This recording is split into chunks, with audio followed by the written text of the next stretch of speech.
Say with me now, main character syndrome. If you've spent any time in the RPG space, you've seen this phrase get thrown around. But what does it mean? And why is it a problem?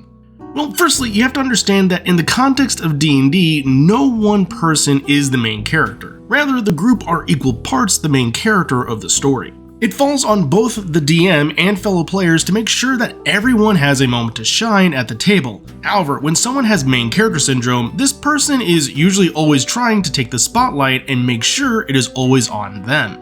I like to describe D&D and TTRPGs in general as communal improvised storytelling, but the main character syndrome bucks this trend, always trying to get the focus back on them in any capacity possible. So how do you deal with it? Honestly, just talking to the player outside of the game. Bring up that they are taking a lot of the spotlight away from all the other players at the table. There's a good chance this player was just actually excited and didn't realize it. That totally happens. However, sometimes you may get a player who fights it and they don't improve over time even though they say that they'll work on it. Then perhaps it's just best to cut ties, but always talk it out first. A great example of this happening is actually Tiberius from Campaign 1 of Critical Role. He was famously a problem player, and eventually had a bad case of main character syndrome. For a full breakdown of all the issues, I highly recommend checking out this video by Super Geek Mike. In fact, just his channel in general, it's great.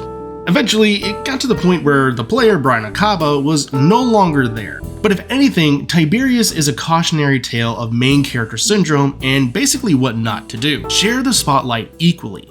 Work together as a team, and it's never a one-person show. Then, if it gets bad enough and you've talked with the player, then perhaps it's just best to cut ties. It's hard, but as the saying goes, no D&D is better than bad D&D. And with that everyone, that'll do it for this week. Thank you so much for watching, and I'll see you all next time.